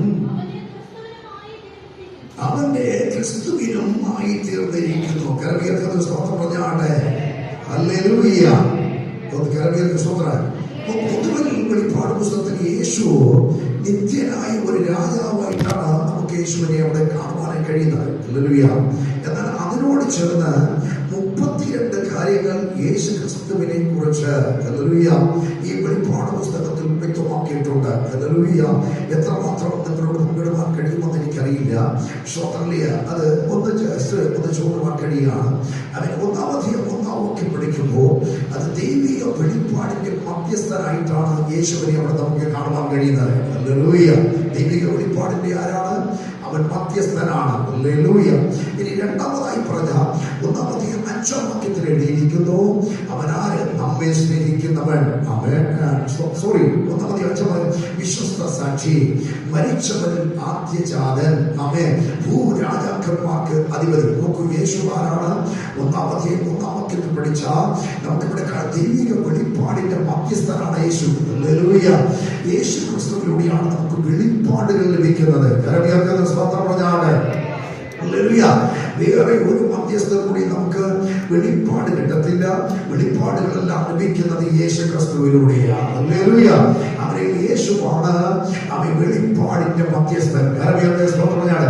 രണ്ടാമത് യേശുവിനെ കുറിച്ച്, യേശു ക്രിസ്തുവിനെ കുറിച്ച് പറഞ്ഞിരിക്കുന്ന രണ്ടാമത്തെ പ്രത്യേകത, വെളിപ്പാട് അവൻ വിശ്വസ്ത സാക്ഷി, മരിച്ചവൻ ആദ്യജാതൻ, ഭൂരാജാക്കന്മാർക്ക് അധിപതി. ഇതെല്ലാം ഞാൻ പിന്നീട് വിവരിക്കുന്നുണ്ട്. അതുകൊണ്ട് ഇപ്പോൾ വിവരണമില്ലാതെ പോവുകയാണ്. ഹല്ലേലൂയ. അടുത്ത് അത് മൂന്നാമത് ഈ ശ്ലോകം ചിന്തിച്ചത്. നാലാമത്, നമ്മെ സ്നേഹിക്കുന്നവൻ, പാപം പോക്കിയവൻ, തന്റെ രക്തത്താൽ നമ്മെ വിടുവിച്ചവൻ. ഹല്ലേലൂയ.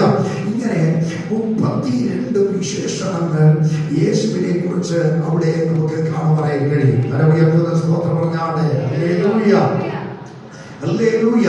32 പ്രത്യേകത വെളിപ്പാടിൽ ക്രിസ്തുവിനെ കുറിച്ച് നമുക്ക് കാണുവാനായി കഴിയും. ഹല്ലേലൂയ. ഇനി സഭയോടുള്ള ബന്ധത്തിൽ ക്രിസ്തു ആരാണെന്ന് പഠിക്കാറുണ്ട്, എങ്കിൽ ഞാൻ അത് പിന്നീട് എടുക്കാം. ഹല്ലേലൂയ. നോക്കൂ, വെളിപ്പാട് പുസ്തകത്തിനകത്ത് 22 അധ്യായങ്ങളുണ്ട്. എത്ര അധ്യായങ്ങളുള്ളത്? ഇനി വളരെ ശ്രദ്ധിക്കണം, നമ്മുടെ സബ്ജക്റ്റിലേക്ക് കയറുക. 22 അധ്യായങ്ങൾ വെളിപ്പാട് പുസ്തകത്തിനകത്ത് ഉണ്ട്. ഈ 22 അധ്യായങ്ങളിൽ പ്രതിപാദന വിഷയം നിങ്ങളൊന്ന് നോട്ട് ചെയ്തിരിക്കുന്നത് നല്ലതാണ്. വളരെ ഇമ്പോർട്ടൻ്റ് ആയ കാര്യമാണ്. ഓരോരോ അധ്യായമായിട്ട് എനിക്ക് പറയാൻ കഴിയുമെങ്കിൽ ഞാൻ തന്നെ ചുരുക്കി എടുത്ത് ഞാൻ സഭയ്ക്ക് പ്രയോജനപ്പെടാൻ വേണ്ടി ഒരുക്കിയതാണ്. അത് ഞാൻ 10 ആയിട്ടാണ് തിരിച്ചിരിക്കുന്നത്. 22 അധ്യായങ്ങളിൽ 10 അധ്യായങ്ങളായി ഞാൻ നമുക്ക് ചിന്തിക്കാം. ഒന്നാമത്തെ അധ്യായത്തിൽ തേജസ്കരിക്കപ്പെട്ട മഹത്വധാരിയായ ക്രിസ്തുവിനെ നമുക്ക് ദർശിക്കാൻ കഴിയും. ഹല്ലേലൂയ. വെളിപ്പാട് പുസ്തകം 22 അധ്യായങ്ങളിൽ പ്രതിപാദന വിഷയം 1-ാം അധ്യായം തേജസ്കരിക്കപ്പെട്ട മഹത്വധാരിയായ ക്രിസ്തുവാണ്. ഹല്ലേലൂയ. ഇനി 2-3 അധ്യായങ്ങൾ ആസിയയിലെ 7 സഭകൾക്കുള്ള ദൂത്. ആമേൻ. കൂടാതെ കർത്താവിന്റെ മധ്യാകാശത്തിലെ വരവ് വരെ ഭൂമിയിലുള്ള സഭകൾക്ക് നൽകുന്ന ദൂതും കൂടെ അതുപോലെയാണ് 2-3 അധ്യായങ്ങൾക്കകത്ത് രേഖപ്പെടുത്തിയിരിക്കുകയാണ്. 4-ാം അധ്യായം യോഹന്നാനുള്ള സ്വർഗീയ ദർശനം, എടുക്കപ്പെടൽ, സഭയുടെ ഉൾപ്രവണം. ഹല്ലേലൂയ. ഇതാണ് 4-ാം അധ്യായത്തിനകത്ത് രേഖപ്പെടുത്തിയിരിക്കുന്നത്. 5-ാം അധ്യായത്തിലേക്ക് കടന്നുപോയ പുസ്തകത്തിന്റെ മുദ്ര പൊട്ടിക്കുന്ന കുഞ്ഞാടായ യേശു ക്രിസ്തുവിനെ നമുക്ക് അവിടെ ദർശിക്കാനായി കഴിയും. ഹല്ലേലൂയ. ഇനി 6 മുതൽ 16 വരെയുള്ള അധ്യായങ്ങൾ ഭൂമിയിലെ പീഡനകാലമാണ്. ഇനിയും പറഞ്ഞാൽ അവൻ എതിർ ക്രിസ്തുവിന്റെ വാഴ്ചയും ഭൂമി മേലുള്ള ദൈവത്തിന്റെ 21 ന്യായവിധികളുമാണ് 6 മുതൽ 16 വരെയുള്ള അധ്യായങ്ങൾക്കകത്ത് രേഖപ്പെടുത്തിയിരിക്കുന്നത്. ഹല്ലേലൂയ. ഇനി 17-18 അധ്യായങ്ങൾ മർമ്മം മഹദിയ ബാബിലോൺ എന്ന ലോകവ്യാജ സഭയെയും മഹദിയ ബാബിലോൺ എന്ന മഹാനഗരത്തിന്റെയും നാശത്തെ കുറിച്ചാണ് 17-18 അധ്യായങ്ങളിൽ കാണുന്നത്. ഹല്ലേലൂയ. 19-ാം അധ്യായം നമ്മുടെ രാജാവിന്റെ മടങ്ങിവരവും കുഞ്ഞാടിന്റെ കല്യാണവും ഇവിടെ കാണാൻ കഴിയും. കരമേൽക്കുന്ന സ്തോത്രം പറയാൻ പറ്റും. ഹല്ലേലൂയ. 20-ാം അധ്യായം പഴയ പാപ്പായ പിശാചിനെ പിടിച്ച് 1000 ആണ്ടേക്ക് ബന്ധിക്കുകയും സഹസ്രാബ്ദ ഭാഷ, വെള്ള സിംഹാസന, ന്യായവിധി, എന്നിവയും നടക്കുന്നത് 20-ാം അധ്യായത്തിനകത്ത് നമുക്ക് കാണാൻ കഴിയും. 21-ാം അധ്യായത്തിലേക്ക് ശ്രദ്ധിച്ച പുതിയ യെരൂശലേം എന്ന നഗരത്തിലെ നിത്യവാസത്തെ കുറിച്ച് നമുക്ക് കാണാനായി കഴിയും. ഇത് കേട്ടോ, ഇത്രയും മനസ്സിലാക്കിയ നമുക്ക് ഈ പുസ്തകം പഠിക്കുമ്പോൾ വളരെ വ്യക്തമായി മനസ്സിലായി കഴിയും. ഹല്ലേലൂയ. 22-ാം അധ്യായത്തിൽ അല്പം ഒത്തിരി കാര്യങ്ങളുണ്ട്. ജീവജലനദി, ജീവവൃക്ഷം, ദൈവത്തിന്റെ സിംഹാസനം, കർത്താവിന്റെ മടങ്ങിവരവിനെ കുറിച്ചുള്ള അറിയിപ്പ്, നിങ്ങളുടെ മഹത്വ പ്രത്യക്ഷനെ കുറിച്ചുള്ള അറിയിപ്പ്, വിശ്വാസികൾ ഒരുങ്ങിയിരിക്കുവാനുള്ള അന്ത്യകാല സന്ദേശം, ഇതെല്ലാം നമുക്ക് അവിടെ കാണുവാനായി കഴിയും. കാരണം സ്തോത്രം പറഞ്ഞാണ്. മറ്റു കാര്യങ്ങൾ നമുക്ക് മറ്റുള്ള ആഴ്ചകളിൽ ചിന്തിക്കാം. ഇപ്പോൾ ഇത്രയും നിങ്ങളുടെ ശ്രദ്ധയിൽ ഒന്നിരുന്നോട്ടെ. ഇനി നമ്മൾ വിഷയത്തിലേക്ക് 1-ാം അധ്യായം വെളിപ്പാട് പുസ്തകം 1-ാം അധ്യായം അതിന്റെ 1 മുതൽ 3 വരെയുള്ള വാക്യങ്ങളാണ് നാം ഇപ്പോൾ ചിന്തിച്ച് നമ്മുടെ ആരാധന അവസാനിപ്പിക്കേണ്ട സമയമെടുക്കുന്നു. ഇതിനകത്ത് അല്പസമയമെടുത്ത് ഞാൻ ചില കാര്യങ്ങൾ ഓടിച്ചതിനകത്ത് പോകുവാൻ ഇന്ന് പകൽക്കാലം കർത്താവ് ശ്രമപ്പെടുകയാണ്. നോക്കൂ, അത് വായിച്ചേ. വെളിപ്പാട് പുസ്തകം 1-ാം അധ്യായം 1-ാം വാക്യം വായിച്ചേ. യേശുക്രിസ്തുവിന്റെ വെളിപ്പാട് വേഗത്തിൽ സംഭവിക്കാനുള്ളത് തന്റെ ദാസനായ ദാസന്മാരെ കാണിക്കേണ്ടതിന് ദൈവം അത് അവന് കൊടുത്തു. നോക്കുവോ, യേശുക്രിസ്തുവിന്റെ വെളിപ്പാടാണെന്ന് നമ്മൾ ആദ്യം ചിന്തിച്ചു. ഹല്ലേലൂയ. അതുകൊണ്ട് ഞാൻ ആ ഭാഗങ്ങളിലേക്ക് ഇനി കിടക്കുന്നില്ല. ഹല്ലേലൂയ. അല്പം കാര്യം കിടക്കുന്ന അതിനുള്ള സ്വന്തം ബന്ധത്തിൽ പറയാം. ഹല്ലേലൂയ. പഴയ നിയമത്തിൽ ഒരു 4 പുസ്തകങ്ങൾ ഹല്ലേലൂയ ഭാവി കാര്യങ്ങളെ കുറിച്ച് വിവരിച്ചിട്ടുള്ളത് നമുക്ക് കാണാം. അത് ഈ പുസ്തകങ്ങളാണ്. യെശയ്യാ പ്രവാചകന്റെ പുസ്തകം, എസെക്കിയേൽ പ്രവാചകന്റെ പുസ്തകം, ദാനിയേലിന്റെ പുസ്തകം, സഖറിയ പ്രവചനം. ഹല്ലേലൂയ. ഈ 4 പുസ്തകങ്ങളും ഭാവി കാലങ്ങളെ കുറിച്ച് ഒത്തിരി കാര്യങ്ങൾ വിവരിച്ചിട്ടുണ്ട്. ഭാവി കാലങ്ങളെ കുറിച്ച് പഴയ നിയമത്തിനകത്ത് ഏറ്റവും അധികം വിവരിച്ചിരിക്കുന്ന പുസ്തകമാണ്, പ്രസ്താവിച്ചിരിക്കുന്ന പുസ്തകമാണ് യെശയ്യാവ്, എസെക്കിയേൽ, ദാനിയേൽ, സഖറിയ. ഹല്ലേലൂയ. എന്നാൽ വെളിപ്പാടിൽ ലോക ചരിത്രത്തിന്റെ അന്ത്യകാല സംഭവങ്ങൾ, ക്രിസ്തുവിന്റെ മടങ്ങിവരവ്, ഭാവികളുടെ ന്യായവിധി, പുതിയ ആകാശപുതിയ നിത്യഭരണം എന്നിങ്ങനെ ഭാവികാല സംഭവങ്ങൾ മറനീക്കി വെളിപ്പെടുത്തിയിരിക്കുകയാണ്.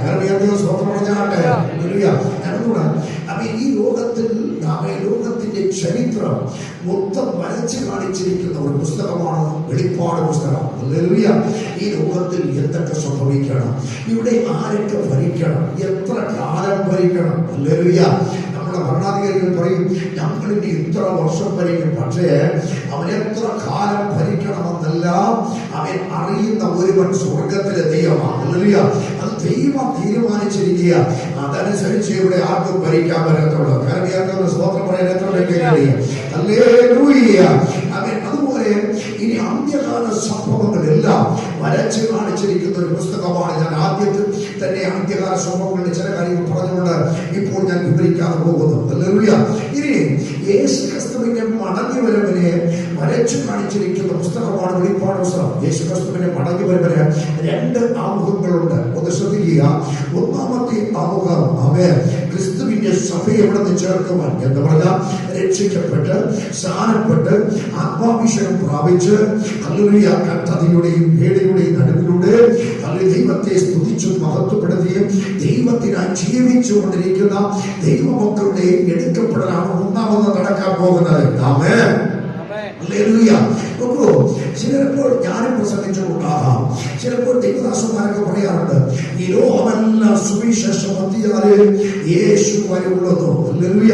അങ്ങനെയല്ല. ദൈവവചനം ആഴമായി പഠിച്ച ഈ ലോകമെല്ലാം സുവിശേഷം കേൾക്കും. അത് ഇപ്പോഴല്ല, എന്നാൽ ഇപ്പോൾ കേൾക്കുന്ന ഇടങ്ങളിൽ ഉള്ളവർക്ക് രക്ഷ പ്രാപിക്കാനുള്ള അവസരമാണ്. ഇനി അപ്പം കൂടെ പറഞ്ഞ ലോകത്തിലെല്ലായിടവും കേൾക്കുവാനുള്ള മുഖാന്തരം ദൈവം ഒരുക്കി വെച്ചിരിക്കുക. അത് ഇന്റർനെറ്റ് സംവിധാനം വന്നതോടെ ലോകമെല്ലാം ഇപ്പോൾ പ്രചരിക്കുന്നുണ്ട്. കരമേൽക്കുന്ന സ്തോത്രം പറഞ്ഞാണ്. ഹല്ലേലൂയ.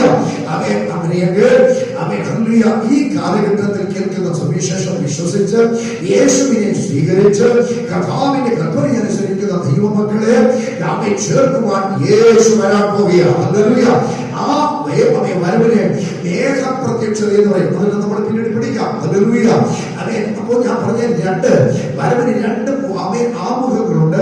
അതിൽ 1-ാമത്തെ ആമുഖമാണ് മേഘപ്പെടുക. അതിൽ 2-ാമത് കർത്താവ് ഒരുവലിച്ച് കാര്യമുണ്ട്. ഇവിടെ ഭരണം ഏറ്റെടുക്കാൻ പോകുന്ന സമയമുണ്ട്. അതിനെ മഹത്വ പ്രത്യക്ഷത എന്ന് പറയും. കരമയന്റെ സ്വന്തം പറഞ്ഞാണ്. ഇതിനെ വളരെ വ്യക്തമായി വെളിപ്പാട് പുസ്തകം വരച്ചു കാണിക്കുന്നുണ്ട്. ഹല്ലേലൂയ. ഇനി അത് തീർന്നില്ല. ഇന്ന് യേശുവിനെ സ്വീകരിക്കുവാൻ അവസരമുണ്ടായിട്ട് യേശുവിനെ സ്വീകരിക്കാൻ മനസ്സില്ലാതെ, ഇന്ന് ദൈവകൽപ്പന ഏറ്റെടുക്കാൻ മനസ്സില്ലാതെ, ഇന്ന് സ്നാനപ്പെടുവാൻ മനസ്സില്ലാതെ, ഇന്ന് ജീവിക്കുന്ന വ്യക്തികളുണ്ടല്ലോ, അങ്ങനെയുള്ള വ്യക്തികളെ അവരെ കുറിച്ച് ബൈബിൾ പറയുന്ന ഭാഷ പറഞ്ഞ പാപികളെ, ദുഷ്ടന്മാരെ അങ്ങനെ ന്യായം വിധിക്കുമെന്ന് വെളിപ്പാട് പുസ്തകം വിളിച്ചു പറയുക. സ്തോത്രം പറയാൻ എത്ര പേർക്ക് പറ്റേ? ദൈവം തരുന്ന ഈ സമയം, ദൈവം തരുന്ന ഈ അവസരം പാഴാക്കിക്കൊണ്ട് തങ്ങൾക്ക് ഇഷ്ടമുള്ളതുപോലെ ജീവിച്ച് തങ്ങളുടെ സുഖത്തിലും ലൗകികമായ പദവികൾക്ക് വേണ്ടി ജീവിക്കുന്ന മനുഷ്യരെ കുറിച്ച് എഴുതി വച്ചിരിക്കുന്ന ഒരു പുസ്തകമുണ്ട്. ബൈബിൾ വെളിപ്പാട് പുസ്തകം. അത് പറയുന്നു അവർക്കൊരു ന്യായവിധിയുണ്ട്. നന്നായിട്ട് സ്തോത്രം പറഞ്ഞാണ്. Hallelujah, hallelujah. ഇനി തീർന്നില്ല. ഇവിടുന്ന് രക്ഷിക്കപ്പെട്ട ഈ ദിവസങ്ങളിൽ എടുക്കപ്പെടുന്ന വിശുദ്ധന്മാർക്ക് ഹല്ലേലൂയ ഭാവിയിലുള്ളവരുണ്ട്. എങ്കിലും നമ്മളോടുള്ള ബന്ധത്തിൽ പറയാം, ആവേശങ്ങളിൽ നമുക്ക് പാർക്കുവാൻ ഒരു പുതിയ ആകാശ ഭൂമി ദൈവം സൃഷ്ടിക്കുകയാണ്. സ്തോത്രം പറയാൻ പറ്റേ? ഹല്ലേലൂയ. ആമേൻ, ആമേൻ. തീർന്നില്ല. നമ്മുടെ നിത്യരാജാവായവൻ നിത്യമായി ഭരിക്കുന്ന ഭരണത്തെ കുറിച്ച് എഴുതിയിരിക്കുന്ന പുസ്തകം കൂടിയാണ് വെളിപ്പാട് പുസ്തകം. ഹല്ലേലൂയ. നോക്കൂ, ഈ പുസ്തകത്തിൽ യേശു ക്രിസ്തു നമ്മൾ വായിച്ചത് എങ്ങനെയാണ്? യേശു ക്രിസ്തുവിന്റെ വെളിപ്പാട്. ഹല്ലേലൂയ. വളരെ എല്ലാവരും അല്പസമയം എന്നെ ശ്രദ്ധിക്കണം. സ്വതന്ത്രം. യേശു ക്രിസ്തുവിന്റെ വെളിപ്പാട് നമ്മൾ സ്വന്തം യേശു ക്രിസ്തുവിന്റെ വെളിപ്പാട് നമ്മൾ മനസ്സിലാക്കിയതാ. എങ്കിലും ഒന്ന് രണ്ട് കാര്യം കൂടെ അതുകൂടെ നമ്മെ മനസ്സിലാക്കുക. കാരണം വെളിപ്പാട് പുസ്തകത്തിലെ കേന്ദ്ര വിഷയം തന്നെ യേശു ക്രിസ്തുവാണ്. ഹല്ലേലൂയ. വെളിപ്പാട് പുസ്തകത്തിലെ കേന്ദ്ര വിഷയം ഏതാണ്? ബൈബിൾ മൊത്തം പഠിച്ചാൽ യേശു ക്രിസ്തു അല്ല കേന്ദ്ര വിഷയം. ഹല്ലേലൂയ. എന്നാൽ യേശു ക്രിസ്തുവിലൂടെയുള്ള വീണ്ടെടുപ്പാണ് കേന്ദ്ര വിഷയം. കാരണം സ്തോത്രം പറഞ്ഞാണ്. ഹല്ലേലൂയ. പക്ഷെ വെളിപ്പാട് പുസ്തകം പ്രത്യേകിച്ച് നമ്മൾ പഠിക്കുമ്പോൾ ശ്രദ്ധിക്കുക, കേന്ദ്ര വിഷയം എന്ന് പറയുന്നത് ആര് തന്നെയാണ്? യേശു ക്രിസ്തുവാണ്. ഹല്ലേലൂയ. എങ്ങനെയാണെങ്കിൽ യേശു ക്രിസ്തുവിനെ ആരെന്ന് അറിഞ്ഞു വേണം നമ്മൾ ആരാധിക്കുവാൻ. ഹല്ലേലൂയ. ആരാണ് യേശു ക്രിസ്തു? യേശു ക്രിസ്തുവിനെ കുറിച്ച് വെളിപ്പാടിൽ 32 കാര്യം പറഞ്ഞിട്ട് ഞാൻ പറഞ്ഞു. അതല്ല, പ്രത്യേകിച്ച് യേശു ക്രിസ്തു ആരാണെന്ന് നന്നായിട്ട് മനസ്സിലാക്കിയിട്ട് വേണം ഈ കാലഘട്ടത്തിൽ നമ്മൾ ആരാധിക്കുവാൻ. എഫേസ്യർക്കെഴുതിയ ലേഖനം 1-ാം അധ്യായം അതിന്റെ 20 മുതൽ 22 വരെയുള്ള വാക്യങ്ങൾ അത് വ്യക്തമാക്കുന്നു. ഒന്ന് വായിച്ചാട്ടെ. പെട്ടെന്ന് സമയം പോയി. 1:20 മുതൽ 22 വരെ. അങ്ങനെ അവൻ ക്രിസ്തുവിലും വ്യാപരിച്ച് അവനെ മരിച്ചവരുടെ ഇടയിൽ നിന്ന് ഉയർപ്പിക്കുകയും. അങ്ങനെ അവൻ ക്രിസ്തുവിലും വ്യാപരിച്ച് അവനെ മരിച്ചവരുടെ ഇടയിൽ നിന്ന് ഉയർപ്പിക്കുകയും. അവനെ മരിച്ചവരുടെ ഇടയിൽ നിന്ന് ഉയർപ്പിച്ചു. ഹല്ലേലൂയ. അവൻ ക്രിസ്തുവിൽ ദൈവാത്മാവിന്റെ സാന്നിധ്യം പറഞ്ഞു. ഹല്ലേലൂയ. നിങ്ങളൊക്കെ ക്രിസ്തുവിനെ മരിച്ചവരുടെ ഇടയിൽ നിന്ന് ഉയർപ്പിച്ചു. ഹല്ലേലൂയ. എന്ന് പറഞ്ഞാൽ അർത്ഥം എന്താ? ക്രിസ്തു മാത്രമാണോ അവൻ മരിച്ചവരുടെ ഇടയിൽ നിന്ന് ഉയർത്തത്? അല്ല. പഴയ നിബന്ധനയും പുതിയ നിബന്ധനയും പഠിച്ചാൽ ക്രിസ്തുവിനെ കൂടാതെ പലരും മരിച്ചവരുടെ ഇടയിൽ നിന്ന് ഉയർത്തിട്ടുണ്ട്. ഹല്ലേലൂയ. എന്നാൽ അവിടെ ഒരു യാഥാർത്ഥ്യം ഗ്രഹിക്കേണ്ടത്, ആ ഉയർത്തവരൊക്കെ വീണ്ടും മരിച്ചപ്പോ ക്രിസ്തു വീണ്ടും മരിച്ചിട്ടില്ല. സ്തോത്രം പറഞ്ഞാണ്. ഇന്ന് പത്രക്കാരെ ആരാധിക്കുന്നവർ തിരിച്ചറിയ, ഞാനും നിങ്ങളും ആരാധിക്കുന്ന കർത്താവ് അവൻ ഒരിക്കൽ ഉയർത്തെഴുന്നേറ്റവരെ മരിച്ചവരുടെ ഇടയിൽ നിന്ന് എഴുന്നേറ്റെങ്കിൽ അവൻ വീണ്ടും മരിച്ചിട്ടില്ല. അവർ ഇന്നും ജീവിക്കുന്നു. കാരണം സ്തോത്രം പറയാൻ പറ്റുക. ഹല്ലേലൂയ. നമ്മുടെ യേശു വീണ്ടും ജീവിക്കുന്നു. അതുകൊണ്ട് എന്റെയും നിങ്ങളുടെയും കാര്യങ്ങൾ പരിഹരിച്ചു തരുക, ജയകരമാക്കി തീർക്കുക, കാര്യത്തിന്റെ പരിസമാപ്തിയിലേക്ക് കൊണ്ടെത്തിക്കുക. ഇന്ന് പകൽക്കാലം ഈ 7 വർഷം മതിയായ ദൈവമാണ്. ഹല്ലേലൂയ. ഇത് തിരിച്ചറിഞ്ഞ് ആരാധിക്കുക. ഈ ലോകത്തിൽ ഒരൊറ്റ മനുഷ്യന് എന്റെ നിങ്ങളുടെ കാര്യങ്ങളെ പരിഹരിച്ച് പൂർത്തീകരിച്ച് വിജയകരമാക്കി തീർക്കുവാൻ കഴിയാതിരിക്കുക. നോക്ക്, യേശുവിനെ വിജയകരമാക്കി തീർത്ത് പരിസമാപ്തിയിലേക്ക് കൊണ്ടുവരാൻ കഴിയുന്നതിന്റെ കാരണമെന്നത് ചോദിച്ചാൽ മറ്റൊന്നുമല്ല, അവൻ മരിച്ചവരുടെ ഇടയിൽ നിന്ന് ഉയർത്തിരിക്കുന്ന കർത്താവ്. അതെ. 22 വരെ വായിച്ചോട്ടെ വേഗം. ഉയർപ്പിക്കുകയും സ്വർഗത്തിൽ തന്റെ വലത്തുഭാഗത്ത് എല്ലാ വാഴ്ചയ്ക്കും അധികാരത്തിനും ശക്തിക്കും. സ്വർഗത്തിൽ തന്റെ വലത്തുഭാഗത്ത് ദൈവമഹിമയുടെ വലത്തുഭാഗത്ത്, ഇനിയും പറഞ്ഞാൽ മഹിമാസനത്തിന്റെ വലത്തുഭാഗത്ത് എല്ലാ വാഴ്ചയ്ക്കും അധികാരത്തിനും ശക്തിക്കും കർത്തൃത്വത്തിനും ഈ ലോകത്തിൽ മാത്രമല്ല വരുവാനുള്ളതിലും വിളിക്കപ്പെടുന്ന സകല നാമത്തിനും അത്യന്തം മീതെ ഇരുത്തുകയും സർവവും അവന്റെ കാൽ കീഴാക്കി വെച്ച് അവനെ സ്വർഗത്തിനും സർവത്തിനും മീതെ തലയാക്കി എല്ലാറ്റിനും എല്ലാം നിറയ്ക്കുന്നവന്റെ നിറവായിരിക്കുന്ന അവന്റെ ശരീരമായ സഭയ്ക്ക് കൊടുക്കുകയും ചെയ്തിരിക്കുന്നു.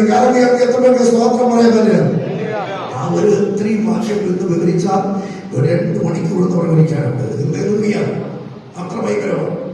നോക്കൂ, അവൻ ഒറ്റ വാക്കിൽ പറഞ്ഞാൽ യേശുവിനെ ഇപ്പോൾ തലയാക്കി മഹിമയുടെ വലഭാഗത്താണ് അവനിപ്പോൾ ആയിരിക്കുന്നത്. സ്വത്ര ഇനി കേട്ട സഭയ്ക്ക് എല്ലാം ആക്കി വച്ചിരിക്കുക. സ്വർഗത്തിനുള്ളതാകട്ടെ, ഭൂമിയിലുള്ളതാകട്ടെ, എല്ലാറ്റിനും എല്ലാം ആരാണെന്ന് ചോദിച്ചാൽ അത് വേറെ ആരുമല്ല, നാം ആരാധിക്കുന്ന നമ്മുടെ കർത്താവായ യേശു. ഞാൻ പറയട്ടെ, ഈ ഭൂമിയിൽ എല്ലാം ആണെങ്കിൽ എന്റെ നിങ്ങളുടെ എല്ലാ വിഷയത്തിലും അവൻ മതിയായ ദൈവമാണ്. നമ്മുടെ രോഗമാകാം, നമ്മുടെ വ്യാധിയാകാം, നമ്മുടെ നല്ല ജീവിതത്തെ കടന്നു വരുന്ന ഘട്ടങ്ങളാകാം, സാമ്പത്തിക ഞെരുക്കങ്ങളാകാം, ഏത് വിഷയമാകട്ടെ എല്ലാത്തിനും അവൻ മതിയായവനാണ്. മാത്രം പറയാത്തവർക്ക് പറ്റും. നിന്റെ ഭവനത്തിന്റെ ശാപം മാറ്റുക അവൻ മതിയായവനാ. നിന്റെ ഭവനത്തിന്റെ രോഗം മാറ്റുക അവൻ മതിയായവനാ. നിന്റെ ഭവനത്തിൽ കെട്ടി നിൽക്കുന്ന ബന്ധനങ്ങൾ, മന്ത്രവാദികളും ആഭിചാരകന്മാരും ഒക്കെ ബന്ധിച്ച ബന്ധനങ്ങൾ, പൈശാചിക സേവകൾ നിമിത്തം നിന്റെ ഭവനത്തിനകത്ത് കയറിക്കൂടിയ ഇരുട്ടിന്റെ വ്യാപനങ്ങൾ, എല്ലാറ്റിൽ നിന്നും ആമേ വിടുതൽ തരുക. ഇവിടത്തെ മന്ത്രവാദം കൊണ്ട് കഴിയുന്നില്ല, ഇവിടത്തെ ആഭിചാരം കൊണ്ട് കഴിയുന്നില്ല, ഇവിടത്തെ യാതൊരു വിധമായ കാര്യാദികൾ കൊണ്ട് പൂർണ്ണമായ ഒരു സമാപ്തി വരുത്തുവാൻ കഴിയാതിരിക്കുമ്പോ ഇന്ന് മധുരക്കായ പരിശുദ്ധ ദൈവസഭയെ ചൂണ്ടിക്കൊണ്ട് പറയുക, അതിനെല്ലാം പരിസമാപ്തിയായി തീർക്കുവാൻ മതിയായവനാണ് യേശു ക്രിസ്തു. ഇത് മനസ്സിലാക്കി വേണം ദൈവത്തെ അറിയാൻ. ഇത് മനസ്സിലാക്കിയാൽ അറിയാതെ കൈയടി വരും. ഇത് മനസ്സിലാക്കിയാൽ വായെല്ലാം തുറക്കും. ഇത് മനസ്സിലാക്കിയാൽ അടങ്ങി ഇരിക്കാൻ കഴിയത്തില്ല. ഇത് മനസ്സിലാക്കിയാൽ നൃത്തം ചെയ്യും. ഇത് മനസ്സിലാക്കിയാൽ അവനെ കുറിച്ച് പറയും. ആമേൻ. യോഹന്നാനെ കുറിച്ച് പറയുന്നുള്ളൂ. യോഹന്നാൻ പറയുന്നു, യേശുക്രിസ്തുവിന്റെ സാക്ഷ്യവും വചനവും നിമിത്തമാണ് ഞാൻ എവിടെയായത്, പത്മോസിലായത്. യേശു ക്രിസ്തുവിനെ നീ മനസ്സിലാക്കിയ, യേശു ക്രിസ്തുവിനെ അറിയേണ്ടവണ്ണം അറിഞ്ഞാൽ നിനക്ക് പൗരമായിരിക്കാൻ കഴിയത്തില്ല, നിനക്ക് സുവിശേഷം പറയാതിരിക്കാൻ കഴിയത്തില്ല. അങ്ങനെ പൗലോസ് പറഞ്ഞത്, മരണമോ ജീവനോ അത് എന്തുവാകട്ടെ, ജീവിച്ചിരിക്കുമ്പോ ഈ യേശുവിനെ ഉയർത്തരുത്. ജീവിച്ചിരിക്കുമ്പോ ഈ യേശുവിനെ നീ ആരാധിക്കും. Praise the Lord. Praise the Lord. Praise the Lord. കരമുയർത്തി ഒന്ന് സ്തോത്രം പറഞ്ഞാട്ടെ, നന്ദിയോടെ ഒന്ന് സ്തോത്രം പറഞ്ഞാട്ടെ. അമേൻ. ഞാനൊരു കാര്യം കൂടെ പറഞ്ഞിട്ട് ഇവിടെ ഇന്ന് അവസാനിപ്പിക്കാം. അമേൻ. അടുത്ത ആഴ്ച നോക്കി ചിന്തിക്കുക. നോക്കൂ, ഈ വെളിപ്പാട് പുസ്തകത്തിൽ അതിപ്രധാനമായി വെളിപ്പെടുന്ന ഒരു 3 കാര്യങ്ങളുണ്ട്. അതെന്താണെന്ന് അറിയേണ്ടത്? ഒന്ന്, അമേൻ, നമ്മുടെ കർത്താവായ യേശു വീണ്ടും വരും എന്ന് പറഞ്ഞാൽ ഞാൻ ഇതിനോട് ചേർത്തെന്ന് പറയാ, ഇവിടെ കഷ്ടത അനുഭവിക്കുന്ന, ഇവിടെ പീഡ അനുഭവിക്കുന്ന തന്റെ സഭയ്ക്ക് ഒരു പരിസമാപ്തി വരുത്തുവാൻ യേശു വീണ്ടും വരാൻ പോവുകയാണ്. നീ വിചാരിക്കും എന്ന് ഇതനുഭവിച്ച് തലമുറ ഇങ്ങനെ പോയില്ലെന്ന് അവൻ വീണ്ടും വരാൻ പോവുകയാണ്. 22-ാണെന്ന് ഞാൻ വിചാരിക്കുന്നു. അവിടെ ഇങ്ങനെ എഴുതിയിരിക്കുന്നു, ഇതാണ് വേഗം വരുന്നു. ഞാൻ പെട്ടെന്ന് കടന്നു വരികയാണ്. എന്തിനു വേണ്ടി? നിനക്കും എനിക്കും ഒരു സമാപ്തി വരുത്തുവാൻ. ഈ ഭൂമിയിൽ അനുഭവിക്കുന്ന പീഡകൾക്ക് ദൈവസഭയ്ക്ക് ഒരു സമാപ്തി വരുത്തുവാൻ യേശു വീണ്ടും വരാൻ പോകുകയാണ്. രണ്ടാമത്തെ ഈ പുസ്തകത്തിലെ രണ്ടാമത്തെ പ്രധാനപ്പെട്ട ഒരു കാര്യം എന്ന് പറയുന്നത് സകല ദുഷ്പ്രവർത്തിക്കാരെ ന്യായം വിധിച്ച് കർത്താവ് ശിക്ഷിക്കാൻ പോകുകയാണ്. നോക്കൂ, സകല ദുഷ്പ്രവർത്തിക്കാരെ ശിക്ഷിക്കുകയും ചെയ്യും. സകല ദുഷ്പ്രവർത്തിക്കാരെ ന്യായസംഗതയില്ലാത്ത ഒതുക്കുകയും ചെയ്യും. ഞാൻ പറഞ്ഞ മനസ്സിലായ പിശാചിനും അവന്റെ കൂട്ടർക്ക് വേണ്ടി ഒരുക്കിയിരിക്കുന്ന ആ നിത്യ നരകാഗ്നിയിലേക്ക് വലിച്ചെറിയുവാനിടയായി തീരുക. അതുകൊണ്ട് ദുഷ്പ്രവർത്തിക്കാർക്ക് മാനസാന്തരപ്പെടുവാൻ ദൈവം കൊടുക്കുന്ന സമയം ഇതാ. അവർ മാനസാന്തരപ്പെടുവാൻ നമുക്ക് പ്രാർത്ഥിക്കാം. സ്തോത്രം പറഞ്ഞാണ്. 3, മരിച്ച സകലർക്കും ഹല്ലേലൂയ. മരിച്ച സകലർക്ക് അത് നിത്യജീവനായി നിത്യ മരണത്തിനായുള്ള എല്ലാവർക്കും ഈ പുസ്തകം വെളിപ്പെടുത്തുന്ന ഒരു കാര്യം ഇതാണ്: എല്ലാവർക്കും പുനരുത്ഥാനമുണ്ട്. സ്വന്തം പറയാമോ? മരണത്തോടുകൂടെ അതെല്ലാം തീർന്നു എന്ന് പറയുന്ന കൂട്ടരുണ്ടല്ലോ. പിന്നെ ആരുടെ കണ്ടത് എന്നൊക്കെ നമ്മളോട് ചോദിക്കുന്നവരുണ്ടല്ലോ. ഇന്ന് മുതൽക്കാലം അവരോട് പറയാൻ മരിച്ച എല്ലാവർക്കും അത് ക്രിസ്തുവിൽ മരിച്ചവരായാലും ക്രിസ്തുവിൽ അല്ലാത്തവരായാലും എല്ലാവർക്കും ഒരു പുനരുത്ഥാനമുണ്ട്. എല്ലാവരും പുനരുത്ഥാനം ചെയ്ത നാഴിക വരുന്നു.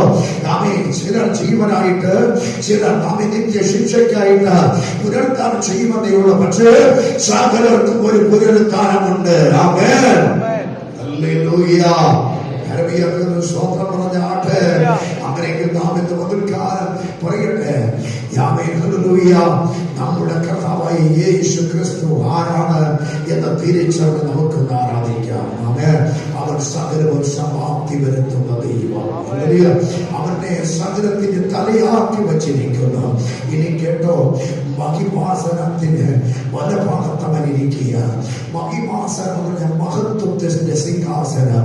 ആ സിംഹാസനത്തിൽ ദൈവം ഇരിക്കുമ്പോൾ ദൈവ സമാനമായി അവനിരിക്കുക. കരമേൽക്കുന്ന സ്തോത്രം പറഞ്ഞാണ്. അങ്ങനെയെങ്കിൽ ഞാൻ പറയുക, ദൈവ സമാനമായിരിക്കുന്നവൻ ദൈവമായതുകൊണ്ട് അവന് ദൈവ സമാനമായിരിക്കാൻ കഴിയുന്നത്. അവൻ നമ്മുടെ കാര്യങ്ങളെ പരിഹരിക്കുക, അവൻ നമ്മുടെ രോഗങ്ങളെ സൗഖ്യമാക്കുക, അവൻ നമ്മുടെ ഇല്ലായ്മയ്ക്ക് പരിഹാരം തരും, അവൻ നമ്മുടെ വ്യാധികളെ മാറ്റുക, അവൻ